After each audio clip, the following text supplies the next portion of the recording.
Hey there, everyone. Gerson here from MSP Saber. I'm here with James Griffin, owner of Griffin-IT, and he's got an incredible solution that I just wanted to be able to share with everyone. James, thanks for joining us. Thanks for having me on. Looking forward to tell our story and how we ended up here. To give a quick background from being in the industry, I'd been in hardware procurement working for asset management companies since 2001.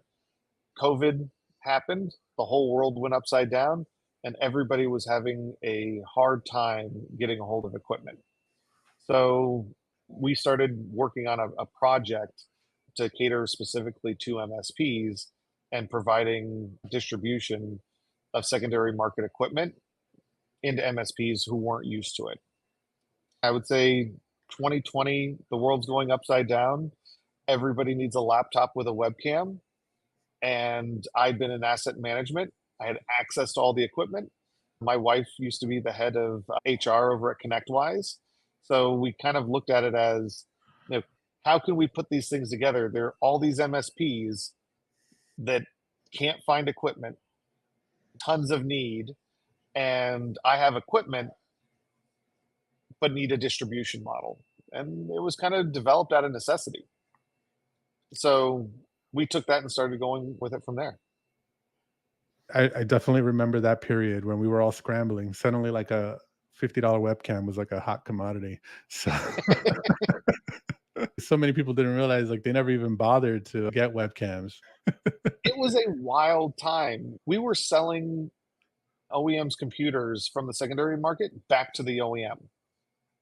That has never happened in my career in IT distribution where you've got big names going, hey, can I have that back? Wow. Because we've got clients that need that and I can't manufacture it or import it into the country. We need to get that distributed. Same thing with large MSPs.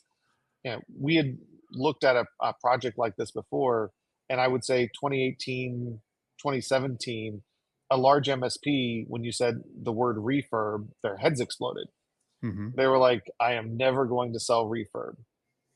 COVID happens, and they're like, but wait, you have a laptop with a webcam on it?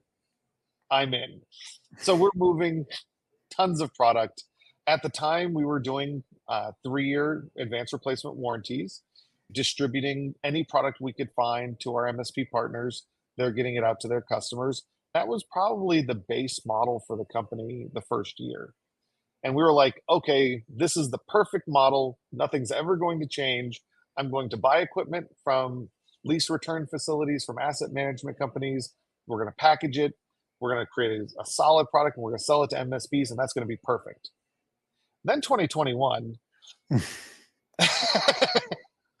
everybody who needed a laptop had gone out and just refreshed, or it felt like that, right? So all of our Right. customer base, we're like, great, we made these contracts with the asset management companies. I have all these laptops coming in, and they're like, yeah, we don't need anything. We just refreshed our client base. Everybody can work from home now. We're good. At the time, me and my salespeople were like, our model isn't perfect.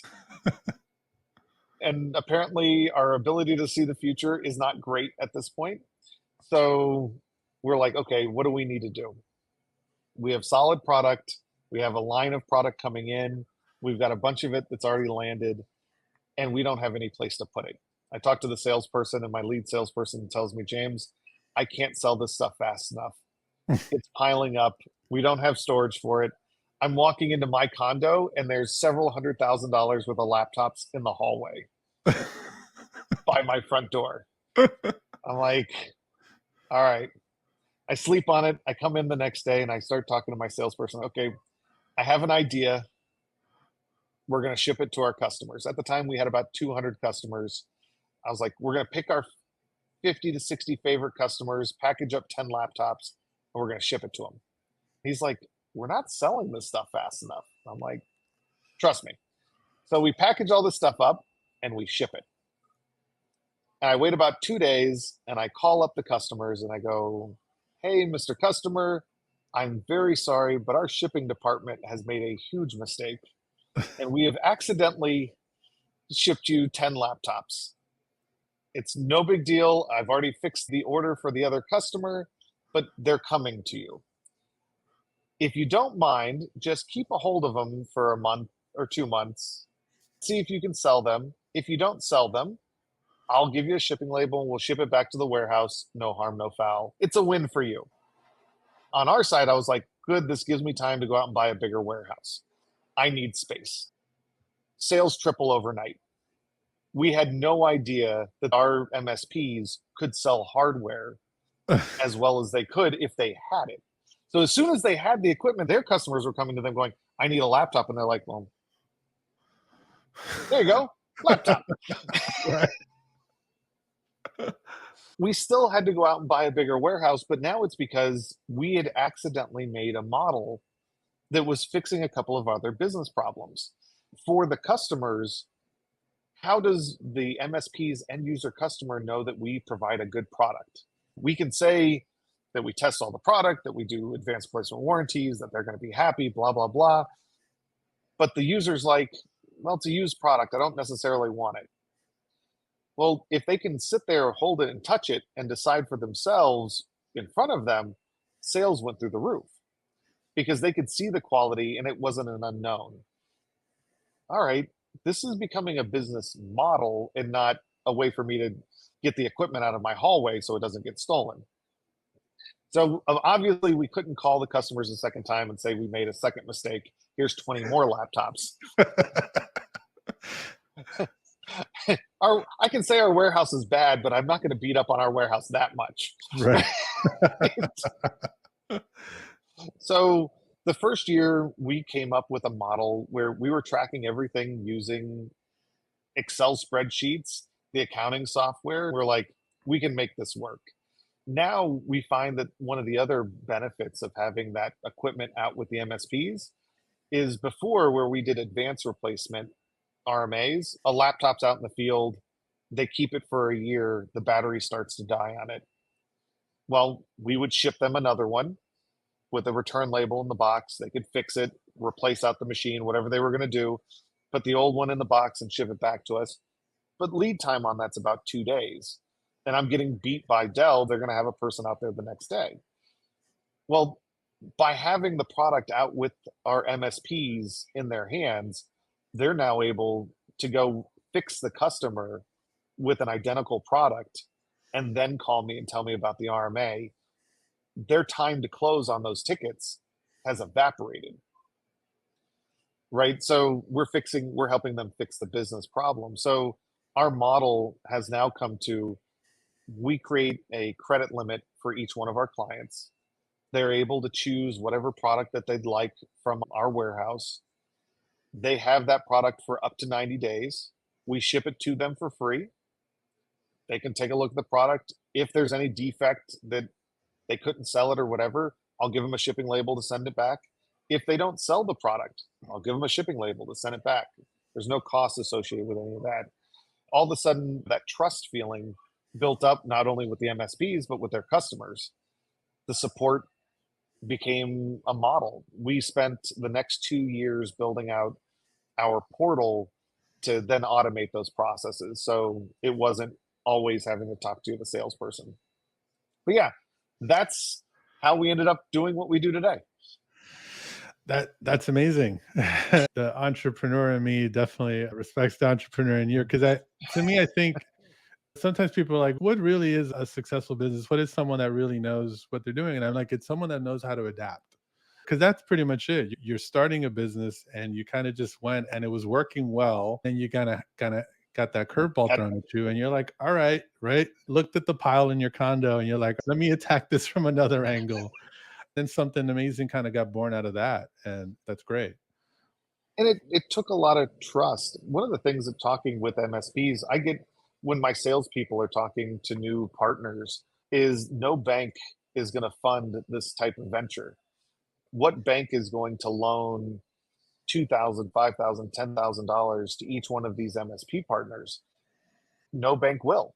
So we had to. This process was built out of a necessity. And we found by trusting our customers and the MSPs, they put trust back in us. it ended up being a type of business that made me feel good about waking up and going into the office every day. Oh, that's amazing. I kind of want to get into a little bit more about how someone would get started up with your solutions. Well, let me actually start with the first thing that I think is amazing. You are solely focused on the MSP market. You've really made an investment in connecting with that market and really trying to understand what their needs are. That to me is amazing. First of all, just coming from that space. So you get it and you're actually trying to, if anything, kind of learn more so we can work more closely together. So I really got the sense that from what you said earlier, you're really looking for partners. It's not just a simple transaction you're looking for, which not to put anything against distributors that the MSP market are already familiar with, but it's a very different situation. When I was procuring equipment, we had a client that needed about $100,000 worth of laptops, like within 2, 3 weeks. And I had to source that from different places. One of the distributors was very difficult to work with just because I had never really placed an order that big with them. And at the end of the day, you're just reminded you're kind of just a small little fish in this big pond. So when you're in those kind of really crazy scenarios, I appreciate someone that they understand my business. They're really working to keep it as well. So starting up, he's like, you give partners net 90 days, right? So you're able to send them equipment. They're able to hold on to it, play with it, decide, what price they're going to offer it at. So there's really no upfront. No, that's one of the things that we wanted to be able to do for MSPs. And it's removes a lot of that capital expenditure, that fear of the quality. If you're buying off of eBay, Amazon, those types of things, the consistency is all over the board. Their product isn't going to be consistent from week to week, month to month. Even the large distributors don't like to do that. They're putting everything on flash sale and new model and that kind of thing. We try to standardize on models that we know are going to be consistent because I'm warranting those for the next 3 years. So for me, it behooves me as a business to make sure that you guys get good equipment. We're going to standardize on models. We're going to send that equipment out to the MSP for them to inspect. They can even place it in use for their customer. And I worked for Xerox a long time ago, and it was called the puppy dog close. It was, how do you sell a puppy? Here, play with this dog for a week, and then try to take that dog back. Dog's never coming home, right? Right. So it's the same thing with the laptops, and we actually call our ERP, the ordering portal, the puppy portal, Uh, and it's because of that type of sale transaction where if you can go to your customer and say, hey, we can bring you something else, we can buy you something new, whatever that is, take this, load your email on it, and use it for the next 2 days, then we'll talk about it later. As long as our quality is what we say it's going to be, that machine lives there forever. And because you're fixing a business issue, them not being able to work, a new employee that started, they didn't procure hardware for in time. That one I hear all the time, by the way. MSPs have to bring and materialize a laptop out of thin air because one of their customers just hired somebody and a replacement laptop's going to take 4 days, 5 days to come in. Or not a replacement, but for a new hire. It's our machines are the perfect machines for that. It's here, use this. Let's get you working right now. So we solve for that. As far as starting to work with us, we have 3 salespeople on staff. They do onboardings with customers. We want to find out a lot about the business. What type of clients do they have? How much hardware are they selling on a monthly basis? What mix of hardware, new, refurb? Are they a Dell shop, a Lenovo shop, an HP shop? Because we want to tailor the product to them. If you're a Dell only shop and we convince you to put 5 of these HP laptops on your shelf and they never sell, well, that's not good for either of us. You didn't make any money and I've shipped it to you and I got to ship it back. I want to make sure that the MSP has about 1 month's worth of product on their shelf at any given time. So that when their customers say, I need a laptop, they can say, this is the laptop we standardize on. We keep spares for you in-house if you ever have a problem. It's warranted for 3 years. Your warranty starts from the time you buy it. And we can track everything about those machines. That was the service that we wanted to provide. Yeah, I think the flexibility is amazing. I actually just reflect on like about a year into when I was at my MSP, and about a year into starting to resell hardware because we had actually put it off for a while. We were small and we really just didn't want the overhead of managing all that. I remember we ordered like 10 desktops and I think the photo was wrong on the portal, on the distributor's photo. I think I was looking for the micro PCs. They were like small form factor. What I ended up getting, it caught me off guard. It was so difficult to return them. Like I hadn't opened them at all. When I saw the box, I was like, You're these like, are not the right ones. So I had them sitting in my office for like a good month trying to fight with them. The only way I was able to get them to take it back, there was no delay, like, literally the day they showed up, I'm like, "These are the wrong ones." I assumed incorrectly that it'd be easy to return them. I had to call, like, a high up executive that I had just met at a conference, just coincidentally, and I was like, "Dude, can you pull a favor for me here?" I got it done, but it's like, I can't count on that, and so now after that, there was already a sort of a heightened awareness of the risk of starting to sell hardware because I had never done before. And now with sort of that experience, now I felt like it was even more risk. So now I was incredibly cautious, cross-checking the model number with the manufacturer's website just to make sure I didn't have that problem happening. Lack of flexibility really just put me on edge a little bit. So contrast that to your situation where you're like, hey, if you don't like them or you just weren't able to sell them, send them back, right? And I oh, think you don't even have to talk to a salesperson. You don't even have to make a phone call to do it. So okay, once we create a credit limit for you inside the portal, you can check out the product. Think of it like a library. You can check out the product. You say, I want 3 of these laptops and 4 of those desktops. They get to you. And let's just say of the laptops, you selected a 14-inch model and you prefer a 15-inch model. You're not calling anybody to get an RMA approval for that product. The portal actually allows you to go check the serial numbers, mark for return. You get an email with shipping labels. You put the shipping labels and send them back. That's that's the whole process. wow. So yeah, Yeah.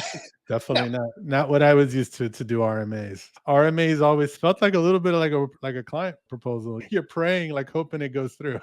So No, and so if you have product that you have on the shelf, what we allow the RMA process to do now is you take one of the products from the shelf, fix the customer, then put the RMA into the system. We'll apply a credit for an approved RMA if it's not something we can just fix. Sometimes it's like, hey, did you try it? Did the power cord go bad? Basic things. It takes mhm, more than 5 minutes. I don't want the MSPs working on it. You guys should be fixing business problems. I have a team full of technicians that fix hardware problems back in the warehouse. mhm, We can approve the RMA digital. You didn't have to talk to anybody. That'll apply to that new order that you placed out in the customer. So that washes that out. Same thing. You get a return label for the old unit. We get it in house. We repair it. If it's a model that we're currently using on a regular basis, we can put it back into the stream. One of the benefits in how we can do a project like that is because the equipment's refurbished when we send it out, if it comes back, it's still refurbished, right? That's how I can tell you put it in, let the customer use it, let them work on it. If it solves the problem, that's a sale. That makes the customer happy, that makes the MSP happy. If it doesn't solve the problem, I'm not providing the right service. We tell the salespeople if a customer has all the money in the world, they're not budget constrained, there are no supply chain issues, they can get the product right now. They like the support that they're getting from the OEM. If all of those things are happening, I'm not solving any problems. They probably don't need to buy from me, yeah, right? The moment one of those things breaks, I become a perfect solution. If the customer wants to do a refresh, but a refresh is going to cost them 20,000 and you can do it with us for 10. And not only can you do it with us for 10, but you didn't have to go spend that, say, $8,000 up front and then wait for your customer to pay you for you to make your 20%, if you ever right. got 20% on a deal. Instead, you come to me and say, I've got this order. If your credit limit already allows it, and we have some people with $20,000, $30,000 credit limits, you can just put in the order. You have up to 90 days to convert that into a sale. So how that works is you go into the system, you've got your credit limit, you check off the products you want, we ship it out. The clock starts at for 90 days. You can keep that product for up to 90 days without selling it. At the end of the 90 days, it either has to be shipped back, which we provide the shipping label and pay for that, or you have to buy the product. And I'm not giving away product. I'm nice, but I'm not insane. Uh, well, I think you mentioned, if you mentioned a line there, if you're even making 20 points on product right now, which I think so, that's a good segue into kind of the next part of your solution I saw is really kind of the opportunity. The big reason for us holding off in my old MSP on reselling, and really this is the experience I've had asking other people that don't sell hardware, which is, I understand some people put it off, but I think too many put it off people put off reselling hardware for the wrong reason, is that they don't think there's any money to be made. And I'm like, that's insane. I understand, like, it's probably happened to you. You spend way too much time putting together a quote for Dell or whatever. Maybe even it was through a distributor and you were going to make a couple points, and then your customers price shopping you and all that. And at the end of the day, you put in a ton of time for pretty much nothing, which doesn't even want to encourage you to resell hardware again. But for your situation, you've got partners doing incredibly well that they started from like basically nothing, right? Yeah. And Yeah. so our typical customer that we start with is 1 to 10 employees, less than $10 million in revenue. They probably have 50 to 100 clients. That's our like normal customer. If you take those customers that are the one man shop, $5,000 or $2,000 worth of hardware on a shelf could be payroll, Hmm. right? So you're not going to take that risk. You can make money coming and going on this product. And what I mean by that is not only can you sell the product for a margin, if new Dell has a Latitude for 1600 and I have it for 700, one generation back, new open box or a refurb, whatever it may be. Now you can sell that machine for $1,000 and actually make some money. No capital expenditure. You've made money on the transaction. And there's a couple of different ways you can make money. And one of those is because you have the product with you, price shopping is relative because a laptop today could be worth way more than a laptop in 2 weeks. And what I mean by that is if they just had a new employee start working for the company, how much are they going to pay that employee for the next 2 weeks waiting on that laptop to come in? Way more than a $200 difference. You have the product today. If the customer's like, well, I can find that on Amazon for $700, you're like, great. And in 3 days plus setup time, you may have it. It may fail and it's not going to have a warranty, right? Or I can get you working right now. And that has been a huge sales changer for that. What I meant by making money going, when you let the customer and when the customer buys whatever they want, all of a sudden they come back with a Dell Vostro machine. Mm. And you know that you've played this game, I see. and and you look at that machine and you're like, this is going to cost me time. And for an MSP, particularly one that are selling their services by the seat on a monthly basis, time is money. So they need a machine that's going to be consistent and they need a warranty on it and they need those hot swap spares. You need that security that the customer is going to get fixed Hmm. because if they're down, you're losing money. They're unhappy, you're spending time. And also you're losing face because if you recommended it and they're just looking at you know, the CFO or something can't run payroll now. Right. Even on our side, we do refurbished equipment. Yeah, Let's just say it breaks, and all IT hardware breaks. right. If it breaks, except now you have a replacement already there, you can say, all right, Mr. Customer, I'm going to take your hard drive out of this machine. I'm going to put it into that machine. It's the exact same machine because we've standardized and you're able to get them back up and running. And then do you care as an MSP what was wrong with that old machine? I don't want you to care. Like, I just want you to know that your problem solved, the customer's happy. Let's go fix the IT problem later. I think a lot of our customers and how we've helped them grow and make money is realize MSPs solve business problems, not tech problems. Right. Yeah. And I think And to me also, that's I'm been a sorry, go big ahead. difference. Oh, no, no. As I say, that's been a huge thing to help them make money. Yeah, I like what Griffin does as opposed to maybe what other people have tried in the past or something is like you're actually delivering a result. Just to kind of segue from what you're saying. But yeah, you need a working computer and all that, but like you said, equipment does break. I don't want to have to worry how I'm going to get another working computer in front of that person right away. If I have another one already in stock, or and I think you mentioned you guys even do imaging as well. That's a wonderful thing as well. I know I could just be like reach out to your team, or if I don't need the imaging, I could just go on the portal and get another piece of equipment right away. No hassles, no jumping through hoops. Even the best of the other alternatives, still you have to sometimes jump through hoops, even if it's a machine that's brand new and you just bought. So I know with you, your whole angle is to eliminate all that hassle. So Yeah, with the imaging, that's something that standardizing on now. Oh, and I'll give you an example of an order we just did. We just did an MSP deployed 180 units.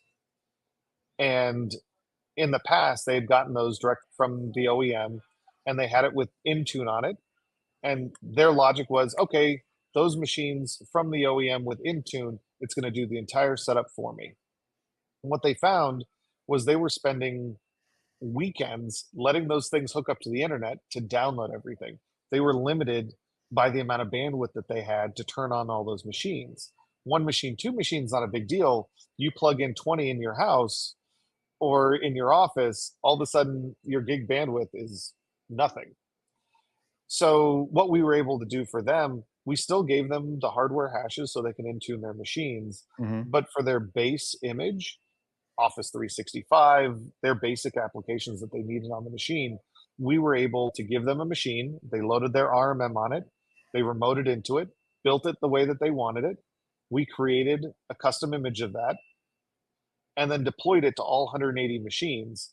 So all of the updates had been done, the firmware updates had been done. They had to then use Intune to do the tiny tweaks from user to user, but they didn't have to leave these sitting up on a rack downloading from the internet for the next 4 days.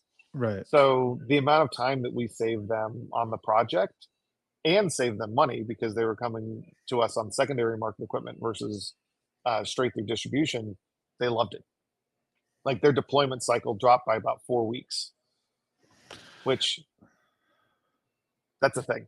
Yeah, I just start connecting things 'cause I remember being in that situation when again when we were first starting to deal with hardware. You go from two or three, four laptops, and I think this is a good kind of story for anyone. Even if you're used to selling hardware, but maybe you're not selling hardware to that particular client, they might start with two or three or four. But if hopefully you are doing a good job, before you know it, you're going to get a big order for like 40 or 50, and then you're like scratching your head. You're like, oh shoot, how am I going to image all these and all that? And then you're like, well, if I pull some guys off the help desk, I can start doing this. Then you're like, oh shoot, now I have a backlog on my help desk. So, and before Well, you know it, it's just a domino effect that you never even needed to start. and from our side, if you buy something, we image those machines and we can send it directly to the customer. We have a lot of our MSPs. Anything that's bought from us, we don't put any packing slips or anything inside with the units. The shipping label says shipping department. If you looked up our address online, it's an indescript warehouse. Yeah, Griffin IT is a name that I want to be known in the MSP community, and I want the rest of the world not to know that I exist. One of the things that we were solving for as we were building the company is Dell equipment is good equipment. A lot of MSPs won't sell Dell equipment because Dell will snake your customer. And it's something that everybody's experienced. So we upfront decided we are going to sell to MSP only. We're not going to brand our business and our name out to the open market. Consumers can't buy from us. And we chose MSPs, one for the distribution model. It's a good way to gain access to market share. But two, if somebody can't get on their email, I don't have a huge tech support staff that's going to tell them how to fix their email. I don't want that business. That is Right. why the MSPs exist. They make their money there. I'll take care of the hardware problem. I can be that warehouse and that facility for them. We've talked about desktops and laptops and presumably servers. I know you've got quite a few other things. I don't want to miss this because I know we had talked about this a little earlier before we started. I like the fact that you're a bit of a curator. You don't have like this endless line, like obviously there's distributors that do that. I like the fact that you're carrying the good stuff. So, Carrying stuff that I know I can put my name behind. right. So we want to keep about 150 SKUs in the system. We don't have 10,000 line items. If you're coming in, we've niched down to where we can provide a solid service for a market we know we can handle. I'll give you an example on that. If you have a graphic designer or a video editor, don't buy our machines. Like, you want the latest and greatest video card. One generation old can be the difference in 10% productivity on a video editor. And how much do you pay that video editor? Spend the extra $500 on a machine. I completely get that. But for the vast majority of users, an i5 16256 is working, right? That's what they need, is that base model. So we keep a Lenovo version, a Dell version, and an HP version on the low end. And then we keep the same thing on the high end. So low end on Dell and Lenovo, Dell's going to be a 7070, i5, Windows 11 compatible, 16 gigs of RAM, 256. Lenovo's an M920Q, kind of the same spec. And on the high end, we got M70Qs, 13th gen processors, brand new in box.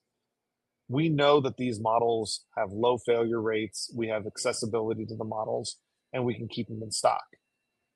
We do that so that you don't have to guess, what am I going to standardize on? What do the failure rates look like? I'm not beholden to the OEMs. My job is to make sure that I don't get a ton of RMAs. That's where my profit margin comes from. So I'm going to try to keep those machines as consistent as possible.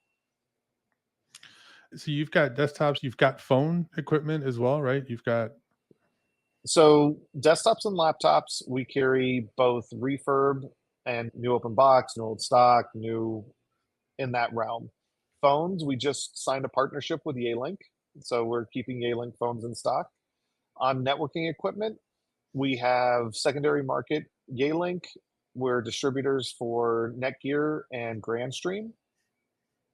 We've got a partnership with a security appliance firm that should be opening up next week, and we're not taking on their full product lines. So even with our partnerships, we looked at it and said, MSPs want these 3 units. We're keeping those in stock, available in our program. The security appliance manufacturer has something like 400 SKUs. I'm not loading 400 SKUs into the portal. That's not good for MSPs, and it's not good for me. We're going to pick out 4 or 5 units that fit the majority of our clients and then be able to support and supply those. yeah. And We also do servers. I guess that was something else that you mentioned. The servers are not currently through the portal just because the custom configuration, it's not something we can puppy out with that type of on-site replacement. We do 3-year advance replacement on those, but you have to talk to one of the sales reps. The volatility in that market's still crazy. mhm. I love the fact that you're really just looking to stock what makes sense for the MSP market as well. Because I know for me, I was really just trying to get rid of my headaches. As I started getting more into hardware, I started building out the process. With anything else in your business, someone else can take over that role. When I started documenting everything, we're probably at least well over 1,000 endpoints. So, sizable business.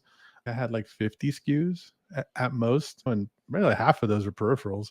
You really don't need like this crazy line of SKUs. I would even recommend to most people, even if you're a very large company, you try not to stretch yourself too thin across too many different product lines. Ideally, you want to find those core SKUs that work for you. So what you're saying, you're like, hey, I'm focusing on just getting the stuff that really applies to you. It's not some crazy $500,000 SAN or whatever, because that's Yeah. the market. Other distributors, they have to service those as well. I always felt like I was this little fish. It was tough And because I wasn't getting the support that I wanted. and I like to beat up on the other distributors and the OEMs and that kind of thing, but the fact is, I need them to survive. If Dell doesn't sell new machines through distribution, I can't have secondary market machines. It's a symbiotic relationship. It's filling and fitting the niche that we do that they're kind of overlooking. I think Mm, MSPs don't get the credit that they deserve in the market. I can go into explain more about how MSPs get beat up on, but I think being able to pay attention to a particular market's needs makes a big difference. yeah. I think also people are just getting smarter with their spending, especially now. I mean, the used car market has exploded. So I'll just kind of make that analogy as well. There's a lot of people now that they're like not jumping on new car anymore because it's just like they realize the cars are more expensive now, but they still have the same depreciation they've always had. So you're just sort of flushing more money down the toilet. It's great for obviously when it makes sense for you and for your clients to have this solution.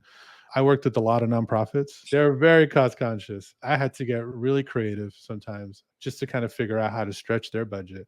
But you know what? The more I work with them, the more they would start to find money and start planning ahead better.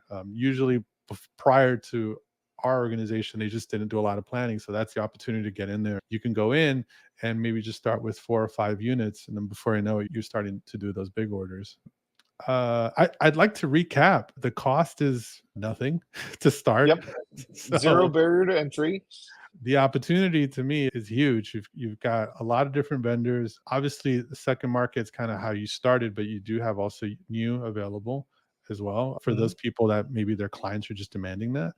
And to me, the big thing also is the markup. At the end of the day, some people kind of get caught up in things the wrong way, but I'm like, there's an opportunity here to make a lot more points. So if you've maybe not wanted to resell hardware, or at least resell new hardware, like what's available from a lot of other places, this is a great opportunity to make 20, 30 points and actually do it with a partner that's supporting you. One thing I hadn't asked you about, I'm assuming that could you guys even kind of provide a little bit of support with someone that's just starting from not really having any experience selling any hardware?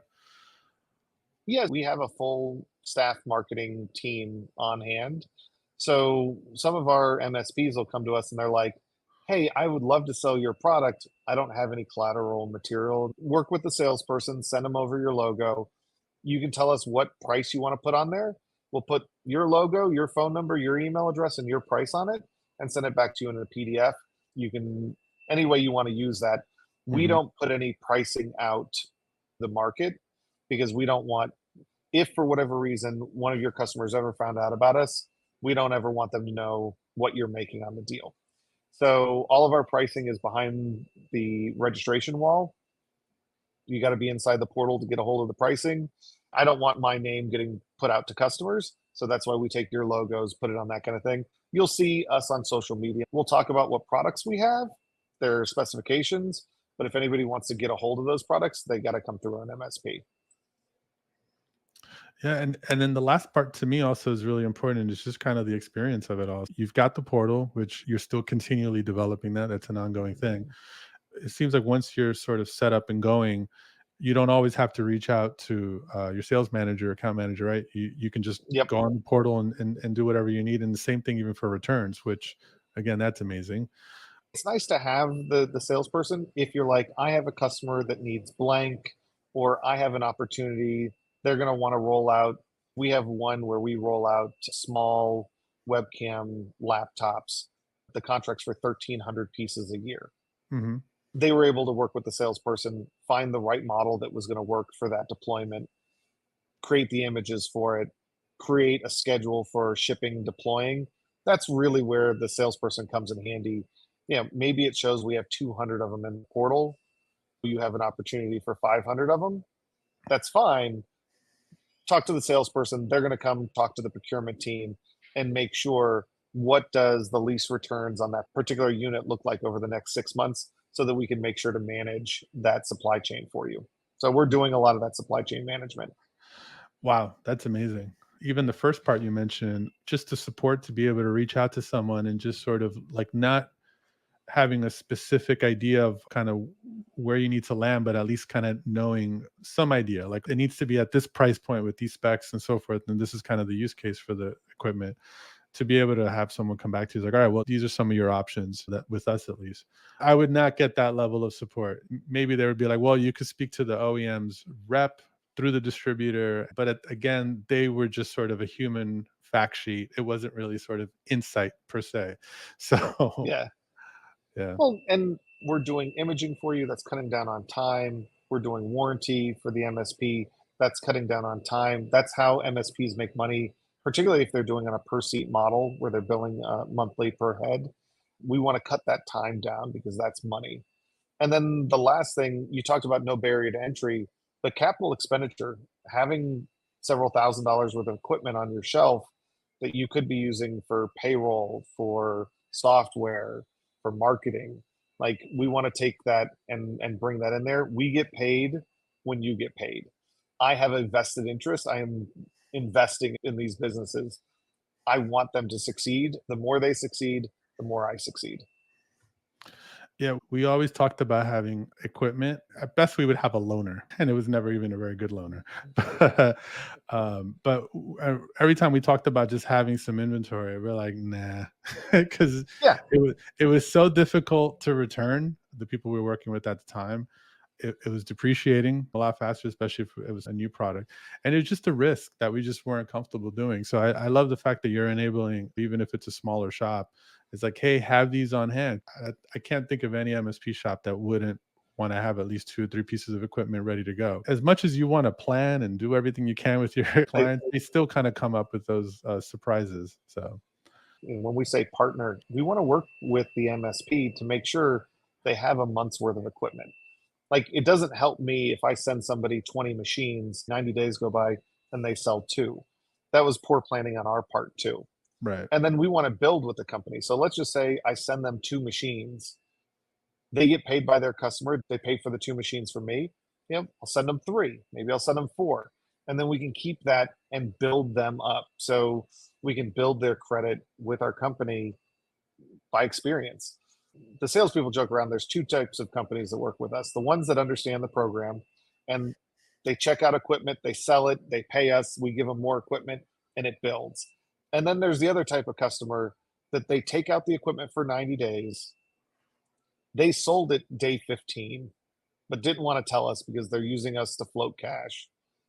On day 90, they want four more machines. And I'm like, oh, it took you 3 months to sell two machines. I don't want to give you four machines, right? Right. And it's like, use the program as it's designed and we can grow together. And if people are doing that where they're holding out and using it as terms, it's fine, but we want to keep them to have a month's worth of equipment. So if you have 10 machines and it took you the 90 days, well, the next time I send out equipment, maybe we want to send out three machines, right? Let's build together and work the process properly. James, I think we could wrap up here. If anybody wants any more information, I'll definitely put the information in the description. They could reach out to your team and find out more and hopefully get started working with you guys. Thanks again for taking time. Anything else you want to add before we close out? Uh, I can't wait to do the next one of these. It was a blast. Thank you very much. Okay. Well, thanks again, James. Take All care. right. Thank you.